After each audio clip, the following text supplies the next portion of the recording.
I think we have a record. I don't think we've ever had to remove anybody. So that's great. One thing, I thought, I'm trying to move this along. We have Mr. Ben Ford from the Borough tonight, Professor Ford, waved, so everybody knows who you are. Thank you.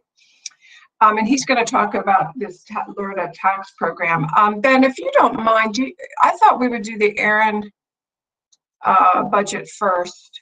And I think some of the board members are going to be coming on that would like to hear your presentation. And then I'd like to have a full 25 minutes for the tax collector compensation discussion, if that's possible, because I think it's a really pressing item on the agenda. But Ben, since you've been kind enough to join us tonight, I'd like to put you in the number 2 slot. Would that be okay? Okay, great. All right. Jared, are you good evening? This is the February 22nd, 2021 Audit and Finance Committee meeting of the Indiana Area School District. Welcome. It's a pleasure to be here on such a beautiful evening. So Jared Cronauer, are you here? Hi, Cinda. I am, ma'am. Good. How are you ready to? I would imagine you're going to do a little presentation on the errand budget, correct? Actually, Mr. Cliff Geary, the Director of Finance from Aaron, is here tonight to do the actual presentation. So I think he does have a PowerPoint that he would like to pull up, Brandy, if we can let him do that. I'm sorry, Cliff, I didn't realize you were here. That's okay. That's all right. Okay. It's nice of you to come. Thank you. I believe also that Jim Wagner, our Executive Director, and Kathy Monco, our Director of Early Childhood and School and Community Services, should be here also. I see Jim has joined. So, and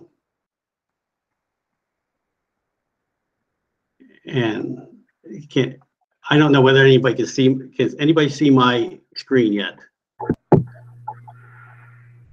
Not yet, Cliff. Okay, all right. Yeah, I practiced this. Jim Wagner's here. Okay, hi, Jim.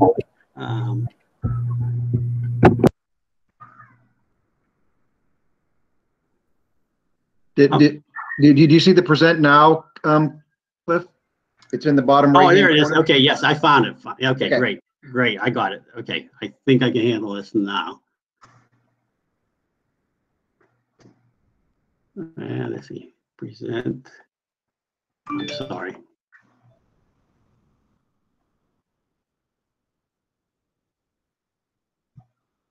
Okay.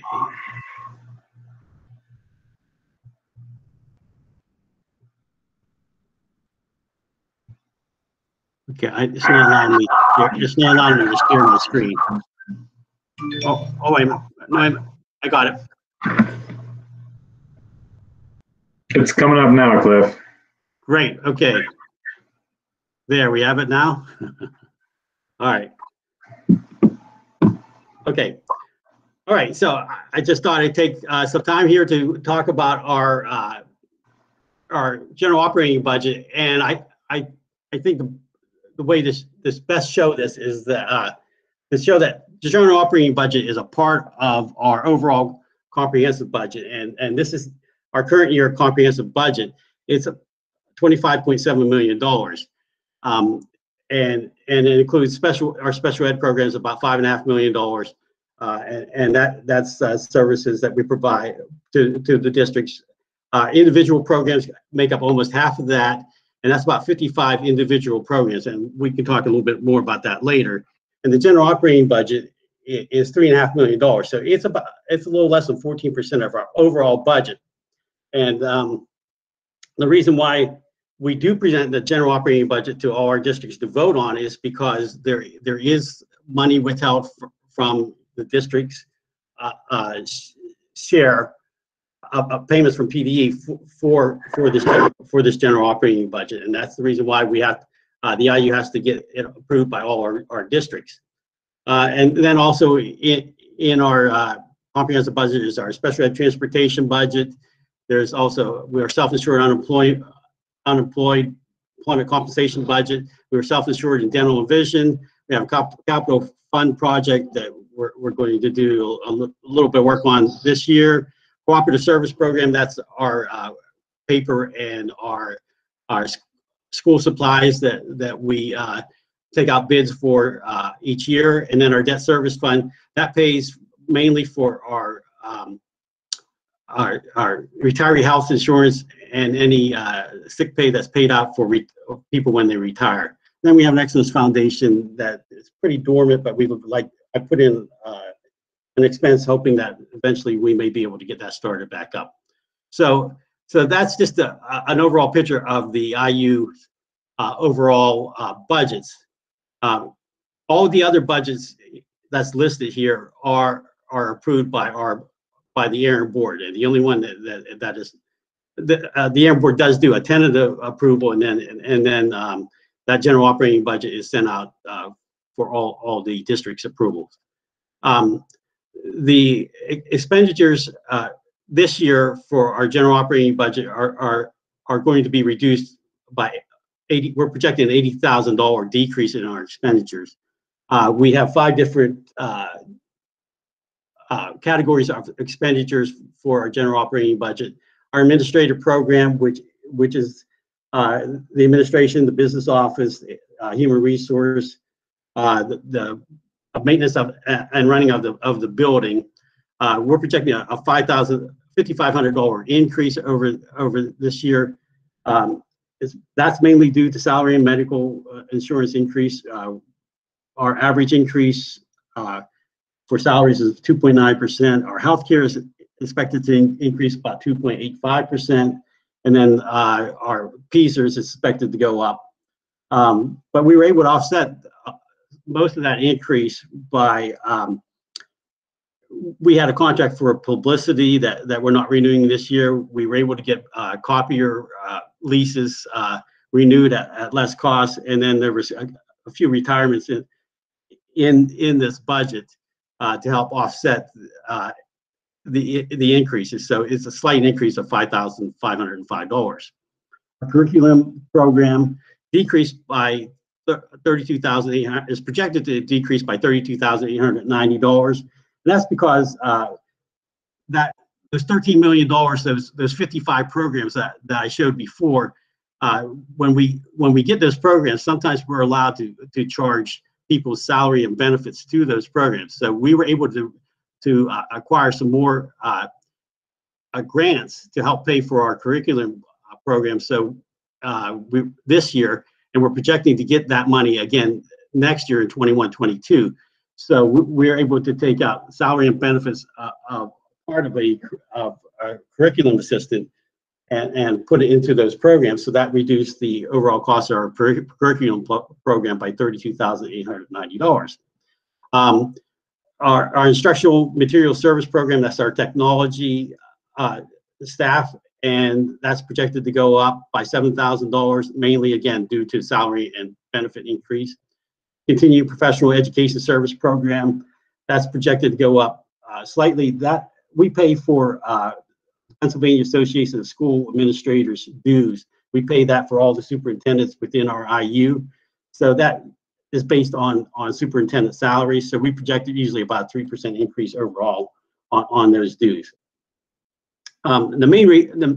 The other one is our non-public program. That's Act 89 that we receive from the state. That's based on our child count in our non-public schools within the IU, and it decreased by $60,000. Our child count has gone down last year, so we're projecting that to stay steady. Right now, we'll see if that holds true next year, as some people have gone to non-public schools. So we're looking to see, but right now we're projecting that to be the same as what we received this year at an overall cost of $585,000. So that shows our expenditures of about $3.4 million, and again, that's $80,000 less than what we have in our current 2021 budget.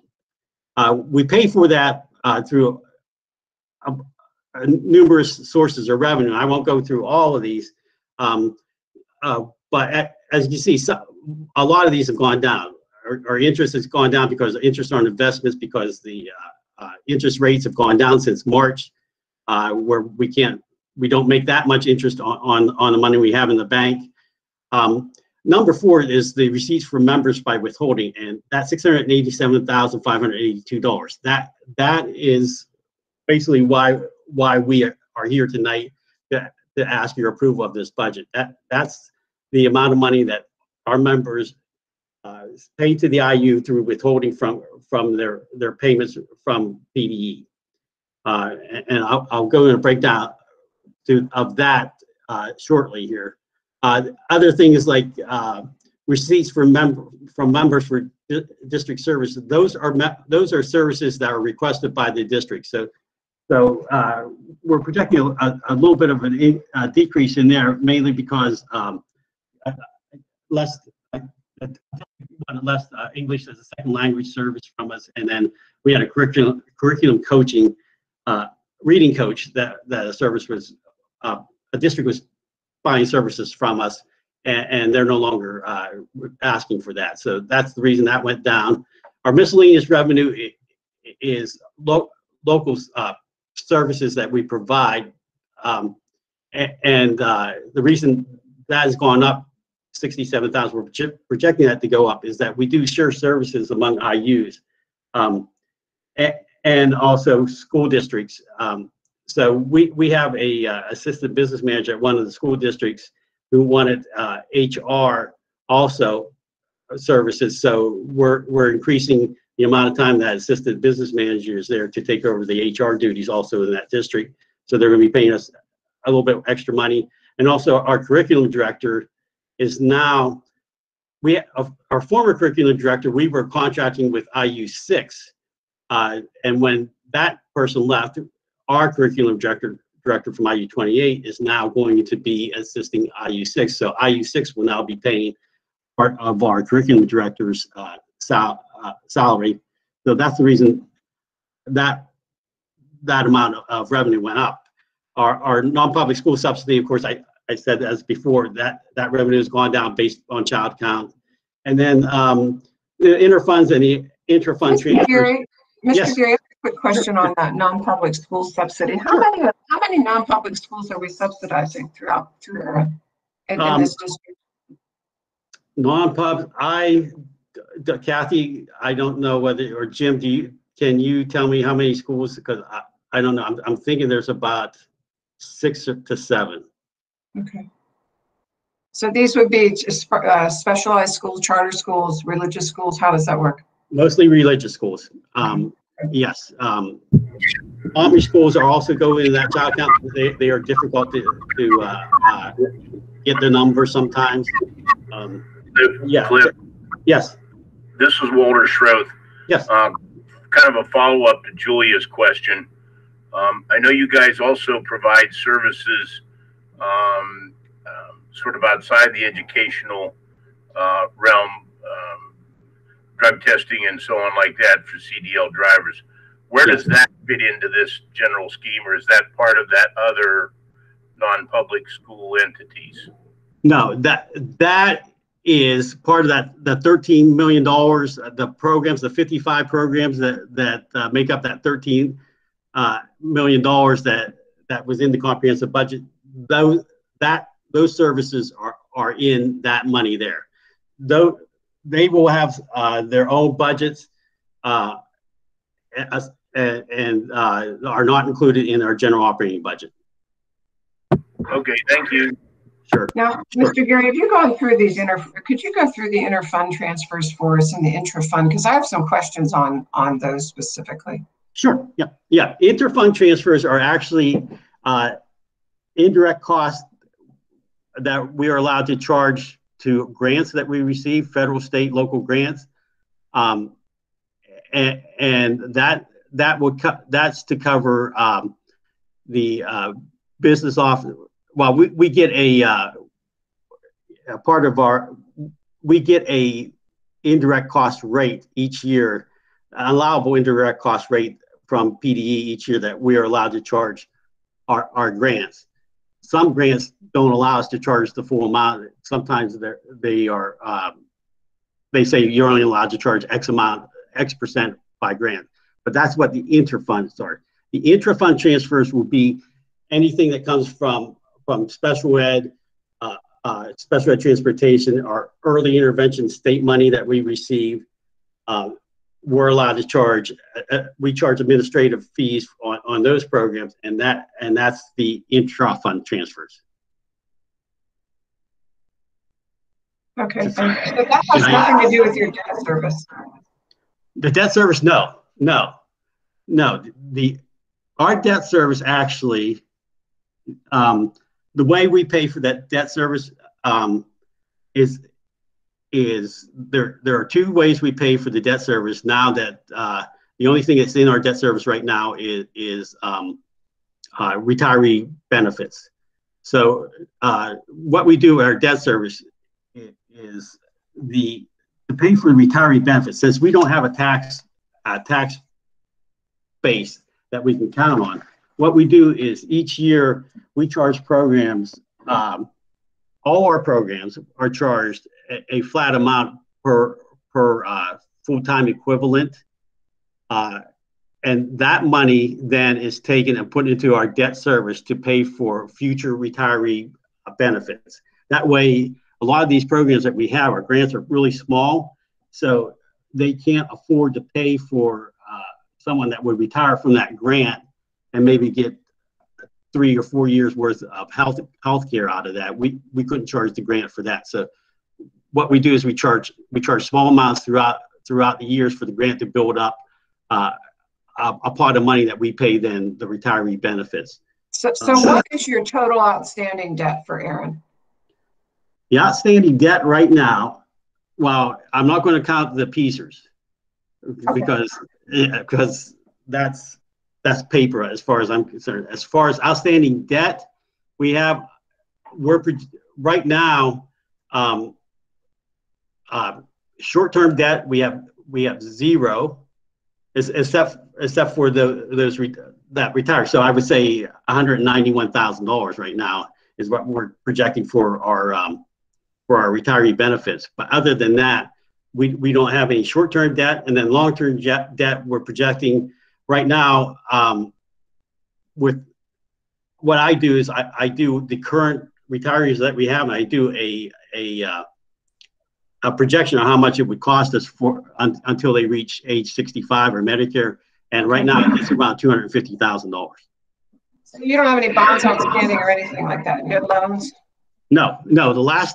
We paid off our loan in June of this year. We had a 10-year loan that we took out. That we actually 10 years ago we refinanced the bond issue that we had. We made it into a 10-year loan to pay for some renovations at the building, and we have paid that off as of June. So as of right now, we do not have any major debt as far as bonds or loans. Well, that's good. I wasn't sure because I remember you had something what you're talking about. So what portion? So my understanding is Indiana will pay in about 160,000. Yeah. Yes. So how much of that? What percentage of that payment goes towards paying off any of the? I know it's small debt, so you've got about a little under about $400,000 in debt. What portion of our payment goes towards that, or is that not something we pay on? That's not something you pay on. No. Okay. That's a good question. Okay. Yes. So just to finish off here, I did want to just say that to balance our budget, we're going to need about $7,600 of our fund balance to balance our budget. So I feel this is a pretty good budget, that we're pretty close to getting enough revenue to pay for this budget. Okay, very good. Yeah, okay. It looks nice to me. It was a pleasant surprise to see the numbers coming down a little bit. So you're saying that it's about $80,000 less? Yes. Okay. And all we're voting on tonight is just that $3.5 million budget. The board votes on the rest of it, your board. Okay. Yes. I'm going to open it up. Mr. Gary, we're moving along tonight because we have a couple of presentations. Do any of the people on the board, members of the committee first, and then have any questions about the Aaron budget, please ask. All right, so is it the feeling of the committee that we're going to recommend that the board support this then? Okay, good. So that's Cindy and Terry. Anybody else going? Well, thank you. It really was a pleasure to see this. I know you and Jim and Catherine, thank you for coming. I know you've worked hard on this and you really provide great programs throughout your district. So thank you very much. You're welcome to stay and listen. We have a fascinating meeting, but always. But you don't have to. So without any further ado, if we could ask Mr. Ford to step up to the plate from Indiana Borough to talk about the LRTA program. Ben? You're on mute right now. Okay. Yep. There we go. All right. Thank you all. Can I share my screen as well? Is that doable? Yeah, you should be able to, Mr. Ford.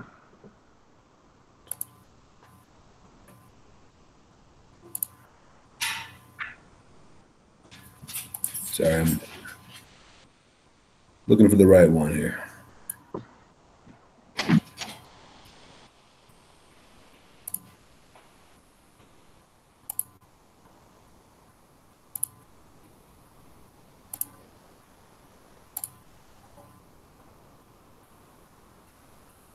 Is that visible, you guys?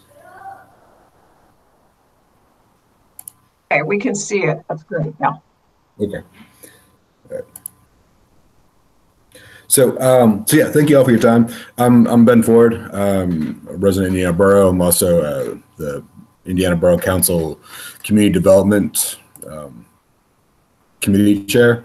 And so I'm here to talk to you guys tonight a little bit about this idea of a local economic revitalization tax assistance program. And this is sort of just a first presentation. If there's questions and things I can't answer, I'll try to get answers for you. But the first slide here is just sort of big picture, sort of where Indiana Borough is heading in terms of trying to do economic revitalization and improve the tax base, sort of on a multi-pronged approach, with the idea that one way to sort of alleviate the tax issues in the region is to sort of try to grow out of these problems by bringing in more tax base and sort of improving what we have. So what we're coming here to talk to you guys tonight about is we're trying to partner with Indiana Borough, Indiana Area School District, and the county to adopt a LRTA program. And just briefly here, LRTA was actually laid out in Pennsylvania law in the late 70s as a way to incentivize redevelopment, and it's a tax exemption where it's only on the improved value of a property. So if you have a property that's worth $100 and it's improved to $200, the LRTA only applies to the $100 in improvement. So for the taxing bodies, so the borough, the school district, et cetera, the base rate stays the same. And then the exemption cannot last more than 10 years. And so again, the taxing authorities sort of decide on what how long the LRTA lasts for any given property, as well as sort of how much the reduction is, the exemption is for each year. Now, I'll give you an example of that here in a second. But the important part is that the taxing authority still receives the pre-improvement tax. So your tax base is sort of frozen with a chance for improvement rather than going down. This can be applied to both improvements and to new construction. So it could be, a new constructed building or taking some of our existing structures and improving them. And the idea is that a lot of the things that get done under LRTA wouldn't get done otherwise. And so you're incentivizing development in the region. And that's the idea there is to increase the tax base. It also acts as sort of an economic stimulus because local contractors and suppliers would see a benefit to it. The overall structures in the area become safer, more attractive, more rent generating. So the idea is to have this sort of all to try and, again, just increase the economic benefits. But looking at other places that have done this, it seems to Florida seem to work best when all of the taxing authorities implement similar legislation, because that gives the most benefit to the developers and also makes it the easiest for developers to sort of know what they're getting into. And so why I'm here tonight is to begin a conversation to try and see if the school district will partner with the borough and the county on this and all sort of be singing the same song, so that this is a real benefit to the community and to the developers. So what the borough is sort of proposing is to have a minimum improvement of $10,000, because LERTA is only supposed to apply to new construction and major improvements. So put a floor of $10,000, and then the schedule of exemption that we're proposing is basically 100% exemption for the first 5 years, and then stepping down through year 10. And to make that make a little bit more sense, this is an example using the Indiana Area School District tax rate of 15.36 mils. The average property value in Indiana Borough is $156,397, and if someone was to do a $25,000 improvement, okay, and so that's sort of showing what the taxes would look like. And so for the first 5 years, the school district would still reap the $2,402 that they would have gotten pre-improvement. And then beginning in year 6, you're starting to see slight increases to that value, so that by year 11, when the LERTA has ceased for that particular improvement, you see an increase of $384 per year, which is not a huge sum of money. But if you start to scale that up to, either larger construction projects on vacant lots or multiple LERTA projects, if you look at $1 million, then you at the end of the 10-year period, you've got a $15,000 plus increase.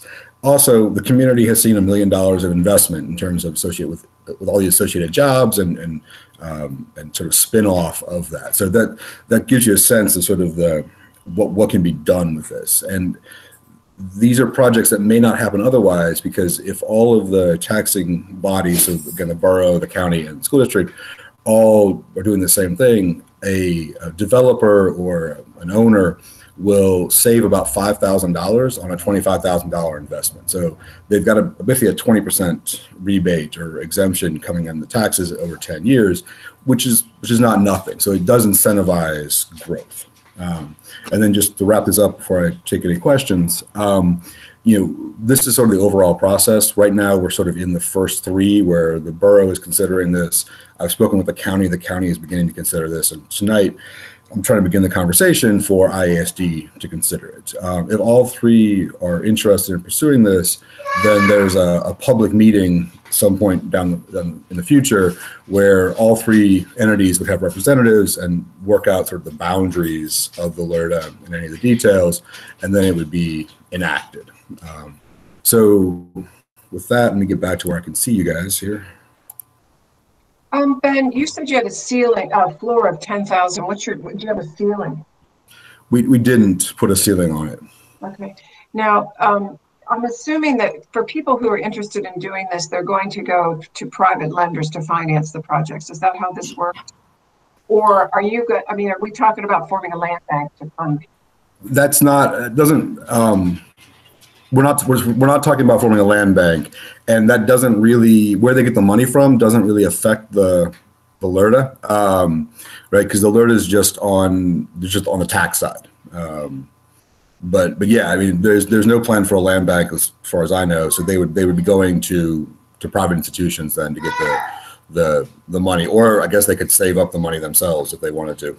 Right. Some of the counties, they do form land banks, which is not a bad idea. I mean, I think the commissioners might. Now, do you have any idea in the first 5 years do you have any kind of pro forma to tell us? You don't have to have it tonight, but I'm interested in knowing what your projections would be for how many properties might be participating.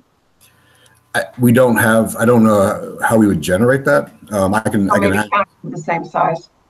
Yeah, I can pull comparables from other places. Yeah, there's been a number of, I think some of you guys might be aware that there's a gentleman who's purchased some properties in town some of the sort of signature properties in town, and he's interested in this. And there's been a couple other inquiries around it, just as we've been working on it. So there does seem to be interest, but I can pull comparables for you. Yeah.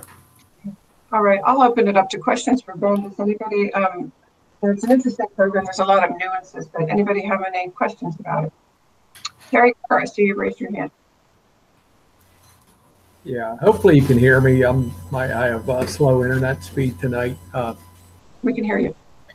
Okay, my question is, are there other communities that you can see some results from that, to study or whatever? Has there been any study or evaluation of this in other communities and how successful it was and sort of what some numbers are, and then comparing it to a similar size town?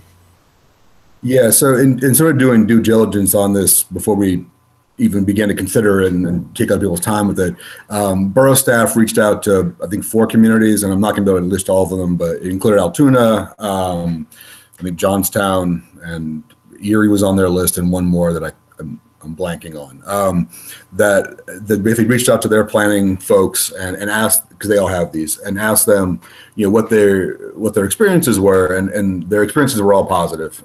They all said that they would do it again, and that it had all been good. I don't have the numbers for you though, Terry, about exactly how much growth they saw over the period of it, but it was unanimously positive in terms of the other communities we spoke with.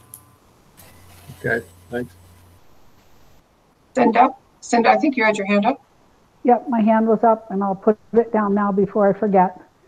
So explain this to me. If I do a project on my house and it's $10,000, where do the tax savings come? Do they come on my county taxes and my school taxes and my borough taxes?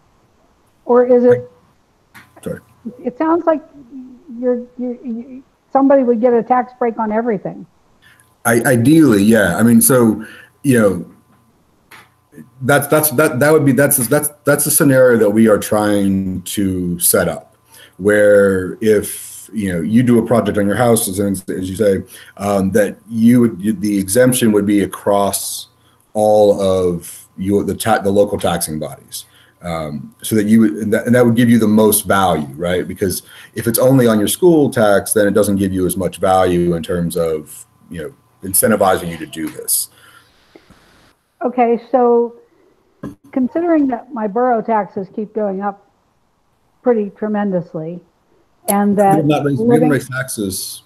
Not to be disagreeable, but we have not raised taxes recently. Okay. The last 2 years. Well, let's say then historically, okay, building and living in the township has been less expensive tax-wise than living in the borough. Hmm.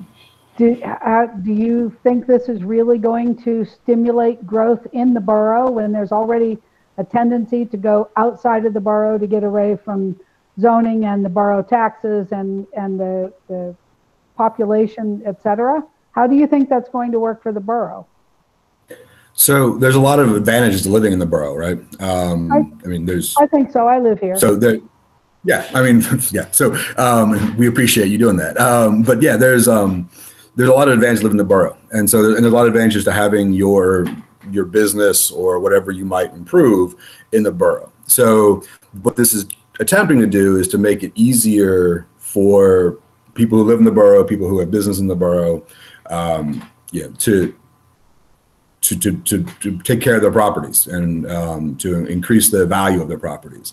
So will there still be development in White Township? Certainly. I don't think that would be sort of naive to think that folks won't build things out in White Township. But the idea here is within the regions that I can affect to try and incentivize people to build and improve in those areas to better the borough and to hopefully better the life of the community for people like you, so that there's buildings that are good to look at and are inhabited and being used. Okay. Is that, am I answering your question, Cinda, or? Yep, you're fine. Thank you. Tom, Harley, I think I saw you put your hand up. Yes. What this LRTA does, quite frankly, is eliminates the instantaneous penalty for improving your properties. Right now, if I was to improve something in the borough and increase its value, and anywhere in Indiana County, the taxes go up. And what this does is basically freezes the taxes at their existing level. Is that right, Ford? Yeah, it's frozen for the first 5 years, then then it's like 75 for 6 and 7, and stepping down from there. But yeah, for the first 5 years. So when Cinda improves her house, the first thing she gets is a congratulations, thank you very much from the Indiana County tax people, and a bill. And all the LRTA does is keeps that flat. So it eliminates the penalty for actually improving your properties. I also think that the $10,000 limit for it is interesting. It means that a whole lot of properties could affect on that. I've seen this used more in larger projects. Mm-hmm. Being able to utilize this and basically freeze your taxes, keep a roof on a building, add a family room, those kind of things can happen under this program, and you don't turn around and get slapped with basically a fine. So I would certainly support exploring this. We're not making any commitment to it. There's a pretty long road to get all three entities to do the same thing, but it's really worthwhile if all three entities will participate. Having 2 out of 3 or just the borough by itself, it loses a lot of its punch. My thing about it, Ben, though, is that the taxing bodies who need the money with a shrinking tax base, in a sense, don't get the penalties, if you want to use Tom's vision of it. And that's why I think exploring a land bank where the county could found a land bank or charter one and offer reasonable for projects from such to such, $10,000 to $50,000, and the county could get the interest payments through the land bank, which would be a win-win because the lenders pay no penalty for this. So if you got a large commercial project, they get the full interest rate, whatever they want to charge. And it's only the municipalities who need the tax money, and then they perhaps come in and ask for tax breaks on their taxes, the lenders for their branch banks or whatever they're working on. So I think it's, I think there's a lot more you could do with it if in terms of a land bank. So I would support researching that a little bit more. Yeah, and I don't disagree with you, Julia. I can only do one lift at a time, and so my hope is to try and move this through. And to Tom's point about all three, I totally agree. I've had a couple conversations with Byron Stauffer about this. He tends to be supportive. I've reached out to the commissioners and have begun to sort of have conversations with them, and similar to you folks. So we are trying to build this constituency to make this work across the board. And if we can get LRTA sorted, then I'm happy to talk about land banks too. I can only do one thing at a time. I understand. Okay. Anybody else have any? Thank you, Ben. Anybody else have any comments, please? Tamara has her hand up several times. Yes, I see that. Tamara, go ahead. Yes. So I guess I have a couple of questions. Will this include new construction? Yes. Okay. And there will be no maximum on that. So somebody could build $1 million house and pay 0 taxes, and they would only pay the land value taxes? Yes. I mean, as currently laid out, yes. Okay. And did the other cities that you talked about also include the county and other taxing bodies as well as the borough? Yeah, they tend to, and that's what I mean. The ones that had any sort of like advice, their advice was you need to get all three on board. And just as a sort of a counter example, State College was pursuing this recently, and it was all over State College's website. But State College had a meeting a couple months ago and failed to get the school board on board, and it seems to have evaporated in State College because, to be honest, school board, the school district is the important chunk of this, right? Because the taxes the school district, charges are 3 times what the borough or the county charge in terms of mills. And so you guys are the big, you're the ones that get to win over for this, to make this work. I don't know how much we win, but I understand your point. Right. I mean, we're not winning right now when it comes to taxes, but we haven't. Well, I mean, everyone is struggling. I'm sorry. And that's the idea of this, is to try and grow that base. Because to Mara's point, if this incentivizes someone to take a vacant lot within the borough and build $1 million on it, if they weren't going to do that, if this is what makes them do that, then at the end of this period, now we have $1 million structure that we can collect taxes on, all of us, as opposed to a vacant lot that we were not getting almost anything for, right? So that's the notion behind it. That's the philosophy, at least, behind it is. If you had a guy that was going to come in and borrow $5 million and do that, I mean, then we got a problem, I think, at that point. So I think the question is, would they be able to guarantee a certain number of employment for the 10-year period? If they would hire 15 employees or 20 or 25 employees. I mean, so let's say Lercha would have affected if that out at the Urban Outfitters, I know we did something similar like that, but I think it's important to make sure that the jobs are there. Cindy, you had your hand up. I have one more thing, Ben. I'm assuming that these other towns did this all pre-COVID. Yes. Yeah. I mean, this is, yeah. We the borough's been working on this for about a year now, trying to figure out what worked and what makes sense. And so we started this conversation sort of right as COVID was hitting. So yeah, they all enacted it pre-COVID. Okay. Thank you. And I saw a question pop up from someone about Cinda's next, and then we're going to call on Walter. So go ahead, Cinda. Yeah, Ben, you saw the question from Terry about what happens when the property is sold. That's my question also.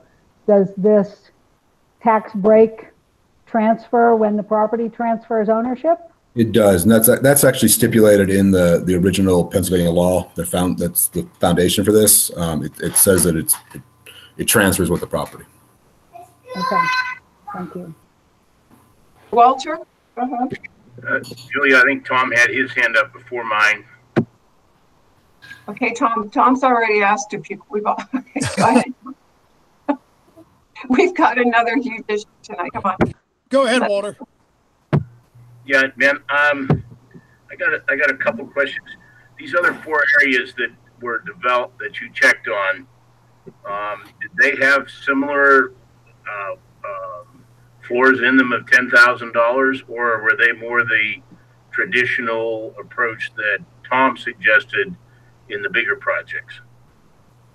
I don't know offhand. I know some of them had a floor, but I don't know how many had a floor. Okay, and the purpose of my question is, you're trying to use this as a motivation to get these folks to actually make this investment in their property. Is this just for maintenance? I mean, if my roof leaks, I go out and spend 10 grand on a roof on a building. And I guess what I'm getting at is, at what point, this really goes to the question of what point does a reassessment get triggered? Okay, right. If you're at $10,000 for one of these little improvements, it may not trigger a reassessment on a building. Okay? Right. So sorry. So it's only going to really provide an incentive. Number one, if it triggers that reassessment that would cause the taxes to go up. Right. So what the law says is that it's I'll quote to you: ordinary upkeep and maintenance shall not be deemed an improvement. So the law says this only applies to improvements and new construction, but ordinary maintenance does not qualify. And that's why I put the floor on it, was to try and to embed in what we're proposing what the 1977 law stipulates. Okay, so the next part of that is, when these guys did this, particularly if they did it for residential, did they do any kind of stratification to determine whether or not the people would have done this anyway? Because, you know, in essence, we're going to give up tax dollars for people that would put on the new sunroom or you know, remodel the kitchen or whatever, and they just get the tax break in the process. We've given up revenues that we wouldn't have had to have given up because they intended to do it anyway. So have you done any research on how to make that work? Right. Yeah. I think that's what Julia was asking for in terms of comparables. That would be something I would try to pull for her. Again, speaking to these other municipalities, what they all said was that they saw more development on the LORA that they had seen previous, and so they felt that it did stimulate economic development. But I can try to get more. I can try to get harder numbers for you rather than just the opinions of the 4 municipalities we spoke with. And so the other part of the next question that I have, Ben, is it seems to me like the way you set this up, you're really targeting not the businesses of the community, but you're really targeting the individual homeowner because of the amount of improvement is so low. I mean, we'll take anything, honestly, Walter. You know me. I'm flexible. But the idea we put the $10,000 on it to make it worth the while of the borough staff that has to sort of shepherd these, as well as the tax collector, right? So we put a floor on it in part so that, you know, you're not doing a bunch of really tiny things that just burn up time. I mean, if the school district would argue for a higher floor, I'm happy to consider that. I'm not wedded to $10,000. I'm not really wedded to any of this, other than I think it's a good plan. But we would love to work with bigger, and bigger is better with this, right? Because that gets you the larger tax increase, and the bigger projects that may hire folks and buy from suppliers and use local contractors. I mean, that's really the bigger would be better, but we didn't want to block out anyone, anyone within reason.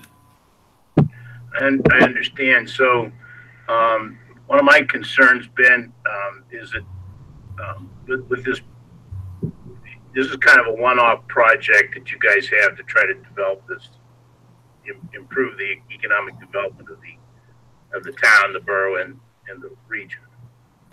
I would disagree a little bit, as the opening slide is trying to indicate. We've been inhabit Indiana. There's a number of things that we're trying to do to work for economic revitalization in the area. So I mean, I don't know if it's completely a one-off, but it is definitely. I mean, we're sort of working through these one at a time for sure. And Inhabit Indiana was pointed mostly at residential. This is an attempt to do something that would help businesses in the town. So I mean, we're trying to kind of tack between the major aspects, right, of commercial and residential within the borough. Okay, so where I'm leading to with this, Ben, is what kind of a comprehensive sort of look have you done in the development of a strategic plan for the borough? I mean, what's your vision for the borough? We've been hit with IUP, we've been hit with the malls, we've been hit with COVID. Potentially, we could get hit with Reggie. We've got a bank that's moved its corporate headquarters out of the community. There's no question that the borough and our region or our local county is certainly hurting here. I guess what I'm advocating here is that you guys take a much more comprehensive look at how you intend to basically do what Pittsburgh did, 30 years ago or 40 years ago, when they abandoned the steel mills and went a different direction. What's the vision of the council to move us there? Or are we just kind of using a kitchen sink approach? We're just going to try this, try that, try this, try that, and hopefully some of it will stick. No, I mean, again, Walter, you and I have talked about what I see for the borough. The this is not, we're not really, we're trying to grow as different sectors as best we can. I think a discussion about what the borough's plan to deal with all these things would be a good conversation for the borough and the county and the school district to all have, because we're all in the same boat in that respect. The borough is currently revising their comprehensive plan. And so that document is being revised and will come out. But just speaking for myself, we're trying to make the borough a place where folks can do business and want to live, right? And so there's a movement with COVID for people moving out of cities. And so, we're trying to set the borough up as a place where if you have to go to Pittsburgh a couple times a week or once a week, you can live out here, you can commute in, and you have a lot of the amenities of living in a small town, right? So that's part of the vision. But I think it's a much larger conversation about a comprehensive plan. That's a 100-page document. So I'm happy to engage with that, but I don't know right now is the time for it. The reason I ask it, Ben, is because, the school district is not in any way, shape, or form, nor should it be, in control of some of this economic development that's going on in the local area, or the lack thereof. We are dramatically impacted, or our tax base is dramatically impacted by whatever the county, the borough, the township does or does not do. And so, there's a keen interest there in what your vision is for the community and how you plan on getting there. And the other question that I've raised with you, I know before, is that I'm not 100% certain on the borough's position on actually trying to promote businesses. On the one hand, it seems like you want us to do this to help promote the development of businesses. But on the other hand, there are policies, procedures, resolutions that you guys are doing that are actually doing the opposite. And so I have a concern then that we haven't, and again, that's part of the reason for that comprehensive plan, because there are a number of moving pieces here that the borough doesn't have any control over, but are impacted by. And there are some pieces that the borough can impact and can change. And I guess that's what I'm looking for, is an overall plan on how to promote all the businesses, promote the residential development in the entire area. And I see that happening more through that comprehensive plan than I do kind of these one-off approaches. Right. This is part of the comprehensive plan, though, I guess is what I would say. The comprehensive plan talks about trying to do economic revitalization through things like LRTA, and this is the draft version that we're working on. So they're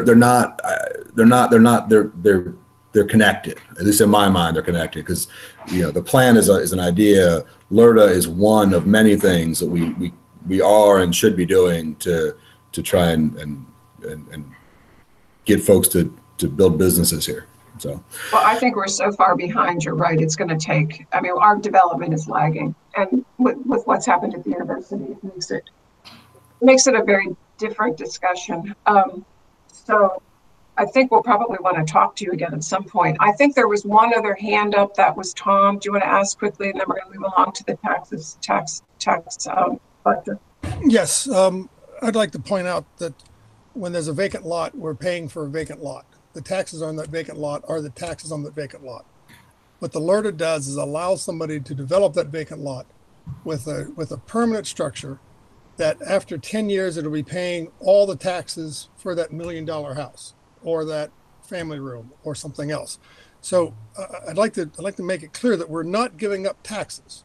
Eventually, these properties that are being lived in and utilized will be paying the full freight. And I'm very anxious that some of the residential properties that get rebuilt and some of the commercial properties get rebuilt are paying full taxes. But to do that, the LRTA is only a tool. I wish there were more, but the district is not giving up taxes on that vacant land or that house. Okay, they're still pay the same base tax, and then after 10-year period, they'll pay the full tax on an approved property that somebody's made a commitment to. I'd just like to make sure we're clear on that. Thank you. Yeah, thank you, John. That's I'm glad you brought that point back around. Thank you. Yeah, that is helpful, Tom. I appreciate that. Ben, thank you very much for coming in. It's interesting. I mean, I think there's an awful lot of things that this county is going to have to do to try to make up some lost ground. I think this is part of the piece. I don't know where planning and development is at this point. So, you know, I know they've got a comprehensive plan. We'll have to probably have more of a comprehensive discussion, but this certainly was a nice introduction. So thank you very much. Thank you, Mr. And just real quick before I go, so what I'll get you, I'll get the comparable information. Julia, I sent you that one-page summary. Yeah.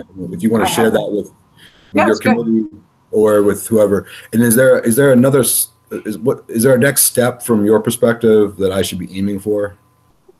Right now, we've got to get, you know, it's hard to plan right now. I would say that, you know, we'll probably have some more questions for you. But like you, we're in the midst of this pandemic, so there's some really pressing issues all the time. But I'll get you back on the agenda at some point here. I'll let you know. And then when you get us that information, then we'll start to schedule something, okay? Okay, thank you very much. Appreciate it. I'm going to step out because my kids are losing their minds. So thank you, guys. Thank you. Okay, Jared, would you lead us off on the tax collector discussion, please? Certainly. Every 4 years, the district needs to approve tax collector compensation prior to the primary where tax collectors would begin their run for the position. So that's where we're kind of at right now. We are getting up against the deadline where people need to file their petition with the courthouse to be put on the ballot if they're choosing to run for tax collector. And what our responsibility is to make sure anybody who is interested in running for one of the 4 positions within our district, we're made up of 4 separate municipalities, that they know ahead of time what their compensation could look like, because it can change slightly based on the number of taxable properties that we send bills out for, but we need to give them a roundabout estimate as to what they could be paid for if they win that position in the general election come next November. So we do this every 4 years. The tax collector compensation is already set for the tax bills that will go out this July 2021. So what we are talking about tonight is the next 4 years starting July of 2022. So right now, the current rate that will be set for July of 2021 is $5.60 per bill. Indiana has historically paid on a per bill basis. I know there's some districts who have different methods. They pay on a per bill send and a per bill if that bill is ended up being paid. Some pay a percentage of taxes collected. There's a wide range. There's many different ways we can do it. But historically, Indiana School District has paid on a per bill basis, and that is a per bill sent. That is not a per bill collected. It is once the bills are printed and mailed, there is some follow-up that goes into that on tax collectors that they need to be doing, but it is on a per bill sent. So I open it up to discussion to the committee. I know you're going to have a lot of questions. So if you want to ask a question, raise your hand, please, so I can see that thing. No one has any questions. Good. Terry Kerr has a question. Thank you. Go ahead. Yeah. All right. Thanks. I guess my question is, does anybody have any idea of how much time, like say the Indiana Borough tax collector, is this like a part-time job? Is it a full-time job? Is it 3 months a year? Any idea? Mr. Kerr, it's really, at least from the district's perspective, it is basically a 6-month position. Our bills go out, you know, the board approves our final budget in June, towards the end of June. We then hand that information over to the county. The county prints the bills within a couple of weeks of our final budget being approved. They are printed and then they are handed over to the tax collectors, probably sometime late July at best. They are then mailed out, and over the next couple months, that is when the tax collector is collecting those bills and collecting the money for them. By the end of December, anything that is left unpaid is then sent to the courthouse or the county to be collected as a delinquent property tax. So it's kind of out of their hands at that point come December, as they are preparing to then collect the county municipality taxes, property taxes, if there are any. So it really, I guess, again, on our end, it's about a 6-month time period, and it can vary. I mean, certainly White Township is the busiest tax collector, as they have on any given year around 6,100 properties that our tax bills are sent out. The whole way down to Shalata Borough is just 74. So, the time is certainly different, between the 4 tax collectors, because Indiana Borough usually has around 3,500 properties. Armstrong Township has a rate around 1,600. So, I mean, that helps. I mean, I guess what I've seen in the past is this is either a part-time job for someone in the smaller communities, for sure. And then it sounds like maybe the ones in the larger communities, they piggyback other, like they're either accountants or they do other things for the rest of the year. I grew up in a small town where you just went to somebody's house and paid it, and they worked out of their house. But I just wanted to have an understanding of how it works in these larger. Yeah, I think for White Township, I don't know that it's full-time, but certainly certain parts of the year, I think it's very full-time. I think it can get quite hectic. So since we're the largest school district in the county, I think we have probably the busiest tax collector for Indiana Area School District, that is. So, okay, we have some hands up. Tamara, you had your hand up, correct?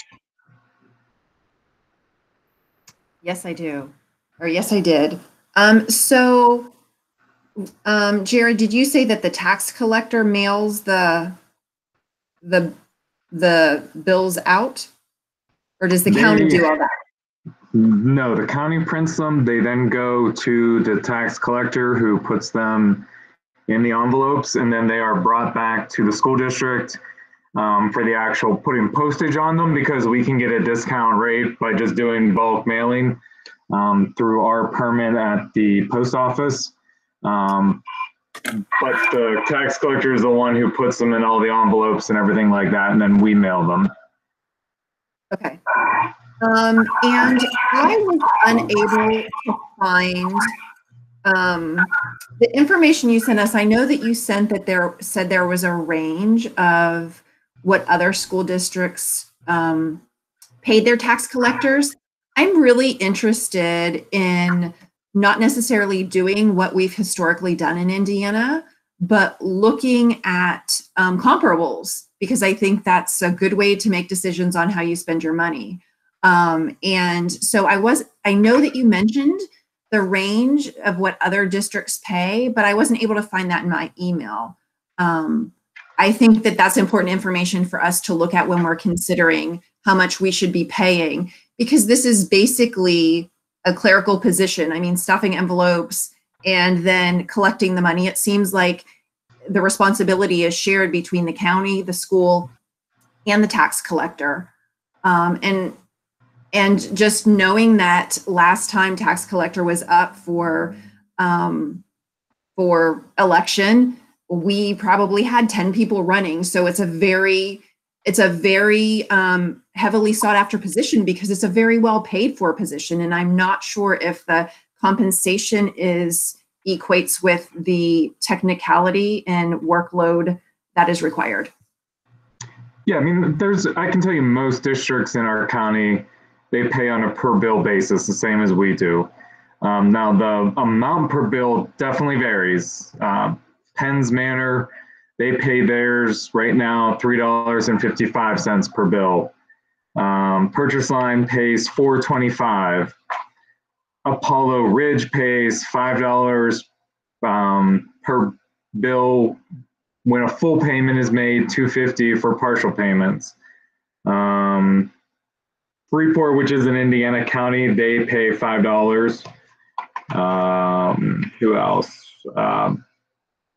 Marion Center pays $4.25 per bill. And that is everybody who responded kind of immediately to my email a couple weeks ago. Anybody from districts our size in other counties? I did not. I just emailed our county businessman, our IU business managers. I mean, I think we feel strapped about paying this kind of a bill right now. I don't know if we could maybe do. What is your calendar on?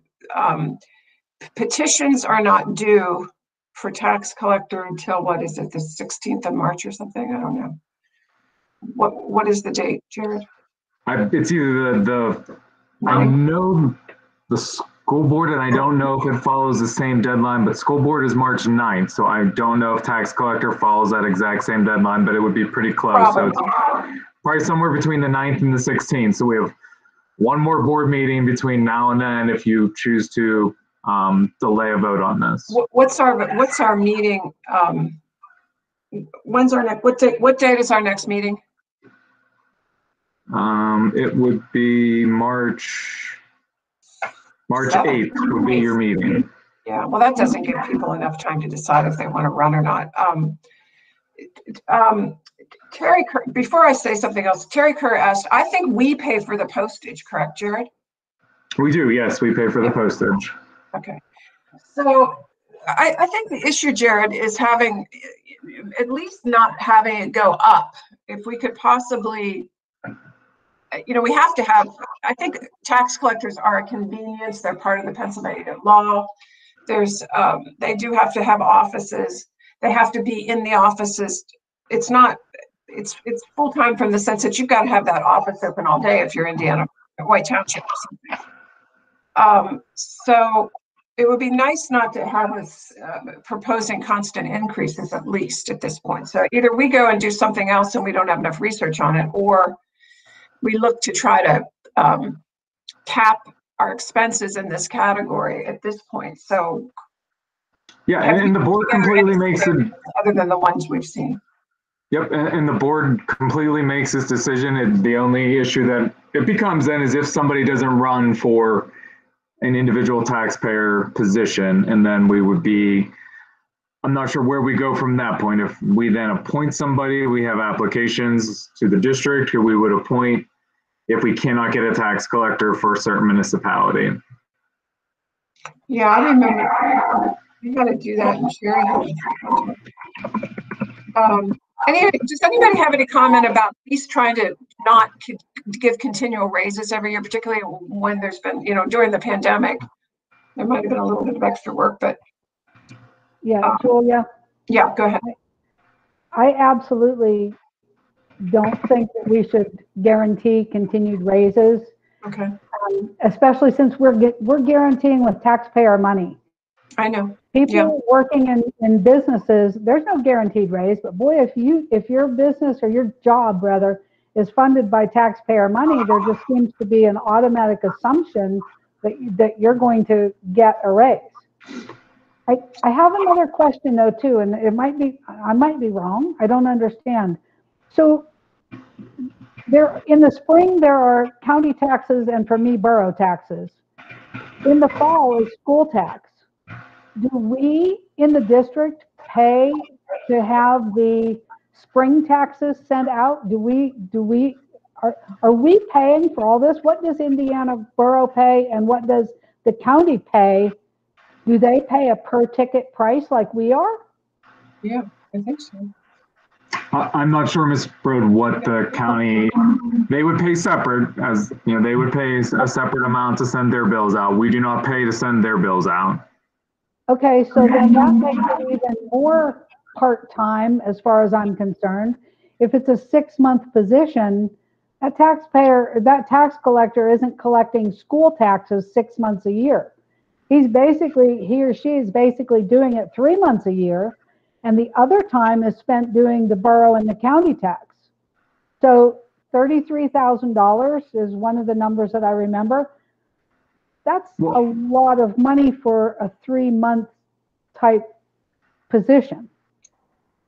If you multiply that by 4, that's a huge, huge salary. It would be about a 6-month position though for the school district, because our taxes go out late July after they're printed, and then there is collections the whole way from August till, well, immediately after the bills go out, which is typically late July, and the tax collector is in charge of collecting them the whole way till December 31st. So somebody, over that 5 months they are collecting payments. Come December 31st, the tax collector is no longer in charge of the school district taxes. I cannot speak to the county or municipalities. But after December 31st, anything that's uncollected is handed over then to the county for collections. But they do have to, if somebody's delinquent, in the off months, we'll call them, the tax collector has to work a lot with tax claim office to make sure they've got the delinquencies going up to the county level and printed and all that kind of stuff that comes through the law journal and whatnot. I mean, I don't think it's simple in a township like White. I think there's a lot. You have to have the software. You're constantly updating your lists. Most of them, I think Jeff Mack has an assistant or maybe 2. But the reality is that I think the last time we had White Township go up for tax collector election, I think 10 ran, and there's a reason for that because it's a nice position. So Tom, you had your hand up then, Terry, please. Yeah, Julia, it seems like we have a limited number of choices here. We can hold the fees where they are for the next 4 years. I believe the last time we did bump the Salacta Borough and Armstrong a bit. We gave them a small bonus. We could have Jared convert what we paid last year into a fixed number and say that's what we're going to pay for the tax collector. That seems to be about the only 2 choices we have. And they either sign up to run at that price or they don't. So I don't see any reason that we should increase the amounts that we were paying on these. We have certainly having more than enough people to run on for the White Township position. I don't think in the budgetary. Yeah, I mean, I think it's fair with the budget, with the budget numbers everybody's facing. But yeah, okay, so that's one option. I just don't know. I just don't know if we have enough time in this to research it fully, to vet it. That's the problem. Yeah. But I'm more than comfortable with holding the line. I don't see any reason to expand it. And Terry, would you like to say something? You were next. Yeah, I guess. Well, one thing I'd ask Jared about the postage. He's saying it's about 40 cents per bill. So there's several $1,000s that we're paying also that the tax collector is not. I'm assuming they're buying their own envelopes, or do we buy those also? And then my last comment is I'm just not in favor of keeping the same payment, but I'd be in favor of reducing the payment and getting more aligned with the other school districts, especially if they don't pay the postage. Okay, Tamara. Yeah, I think I like data and comparables when making decisions, and I think that we should be comparable with our other county districts. So I'm thinking 355 or 425. If somebody doesn't like that number, they don't have to run and they don't have to take the job. But we are getting hit with taxes from all the apartments, from the mall, from the hospital. I mean, we are losing money left and right. And I too feel like, stuffing envelopes and then managing for really, the taxes come in big chunks, right? They might be really busy for a couple of weeks when those deadlines hit, but it's not a full-time job. And if we look at, I don't know, I definitely think that we need to look at what other districts are paying and use that as a guide.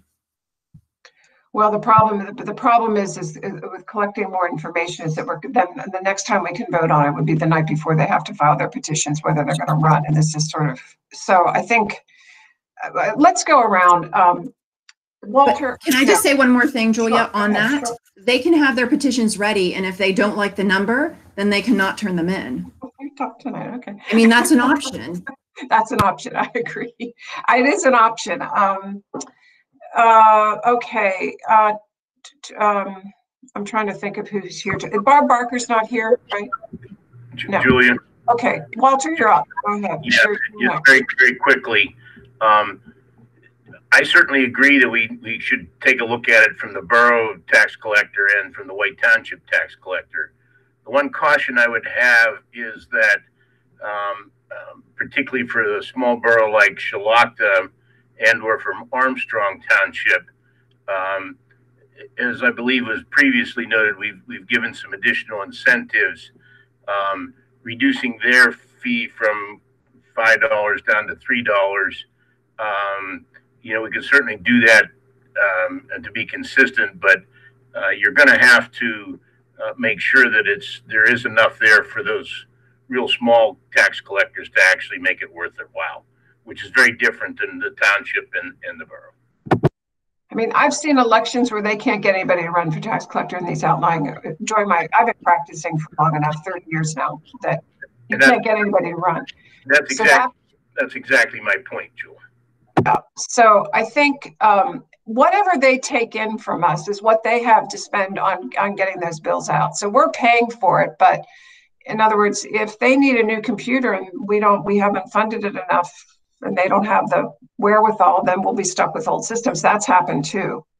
So I think we have to try to be fair, and we're in a tough spot. Cinda, do you have any preference on the options that are up? Yeah, so Tom gave us two options and he did not include lowering it, which I think should definitely be an option. I'm 100% with Tamara and Terry on that. I did think about Shalakta and Armstrong though, and I'm wondering, and Jared, you seem to know the law, Julia, can we do it? Can we have a rate that is different for different areas of the district?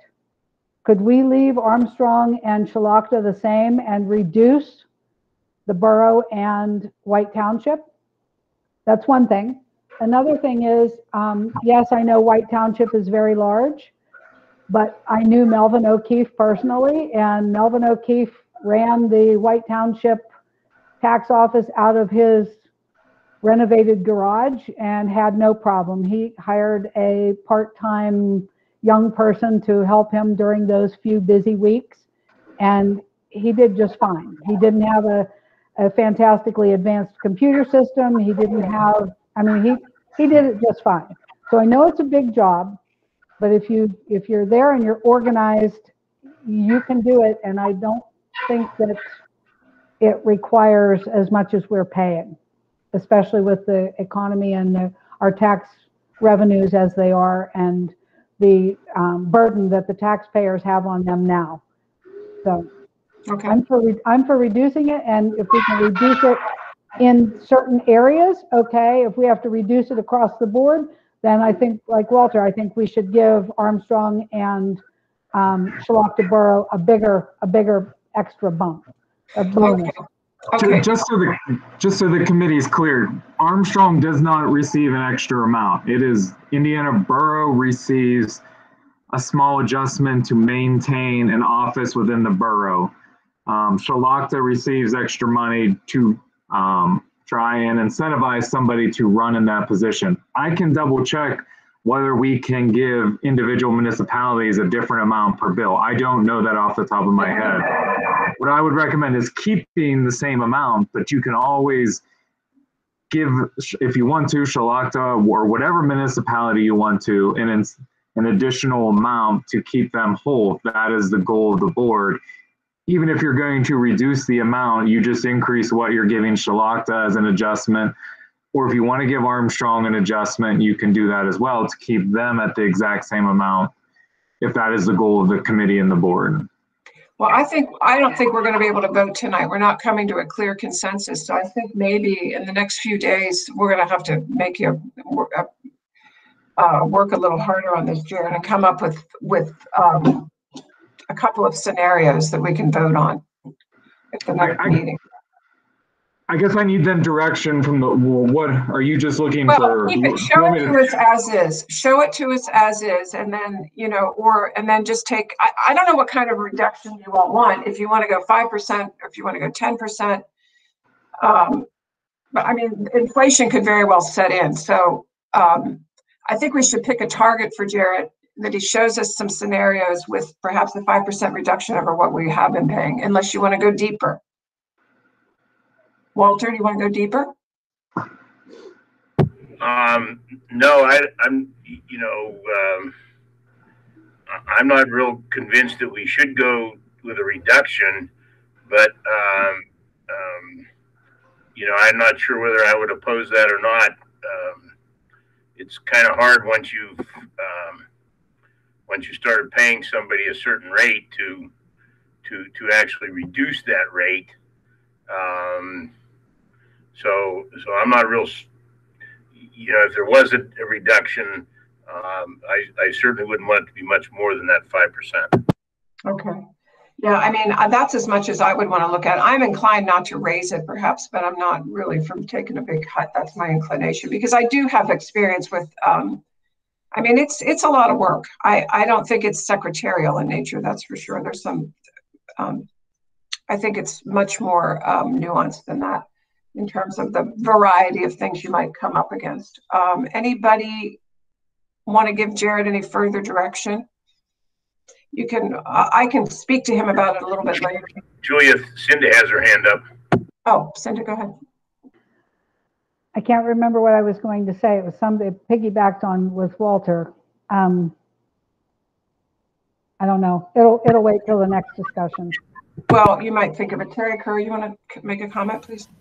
Yeah, quickly for Jared. I'd like to see a matrix with some of the surrounding school districts of what they pay, also whether they pay postage or anything else, any subsidies for, you know, rental or, you know, anything that they pay extra, like to see in that matrix. And also number of taxpayers, they have all that information, because we're going to see a big disparity. We're kind of comparing apples to oranges when you do it that way. I'd rather see a county, a district of similar sizes that maybe from Kim Dorchak's list, and see what they do of school districts with our number. Is that possible, Jared? Can you get that together, or would that be just? I mean, I can even email as many districts as we want. I can put something together. Okay. Well, yeah, this is, I don't think we're going to get, it's now almost 7 o'clock and we're going to be going into executive session. Tammy Blank, I haven't heard from you. Do you have any, you got any feelings about this one way or the other? I do. I'm in favor of a reduction. You had 10 people trying out for it the last time. There are businesses that do say, you know, we have to decrease your pay and people stay on. Churches mainly that I know of in the area. If it's a sought after job, people are going to want it. If we reduce it, we're not reducing it that much. And it's because of the pandemic and all the hard times we're having right now. People are going to be happy. Well, they're not going to be happy, but they're going to be, you know, still trying out for it. It's still going to be a competitive wage. Okay. The other, Julia, the other option real quick, we could, I know he wants some sort of a 4-year guarantee. We could, you know, pass it, you know, for the next year or maybe even 2 years, again, based on Tammy's idea that the pandemic's impacted, and then maybe take a look at it for the last 2 years of their term and whether or not an additional adjustment might be made. All right. Jared, I think we're a little muddled. I think maybe we may be able to come up with some more parameters that we can talk about. Why don't we schedule, if we can we schedule a quick meeting before the vote for audit and finance in the next week or so. Could you maybe shoot some dates where we could meet for a half hour? It doesn't have to be a Monday night, but maybe a week from Tuesday or Wednesday. Yeah, we can set something up, or we can, you know, I don't want to make the academic committee meeting long, but we could try and do something after the academic committee, just tag on right after the end of the academic. So we Next Monday night. Does that give you enough time for a separate meeting? Okay, so next Monday night, will that give you enough time? And academic usually has 5 pages of agenda. That's up, I mean, that's up to the committee. So maybe I already have some. Could we have a meeting at 5 o'clock on Monday night? We would have to advertise in the paper to do that. Okay. But we Can could. everybody do that? Well, can we do that? Can the committee come to that meeting? If we started at 5 o'clock next Monday night? Yeah, that's fine. Okay, Cinda, can you make it? Yep, I can make it. Okay, so let's try that. Unless somebody's going to say, no, don't do that. Say it now, because it's, you know, we have to advertise. Tom, do you mind if we have a meeting right before yours? No, I was wondering if I push mine back a half an hour, whether we have to publicize that too. So, Well, yeah, I think we would, but the problem is that you'll be there till 9 or 10 o'clock or 11 or 12 o'clock at night. yeah, but I'm going to be there anyway. I'm just have to come in early. Okay. So I have to make my peanut butter sandwich at 4:30. Okay, 5 o'clock. I'd like a 5 o'clock spot on Monday night.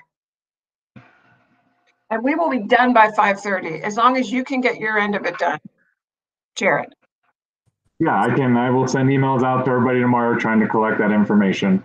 Okay. And Jared, if you can send out whatever data you gather when you get it, but by Friday for sure, if you possibly. Yeah, as soon as you have stuff, send it.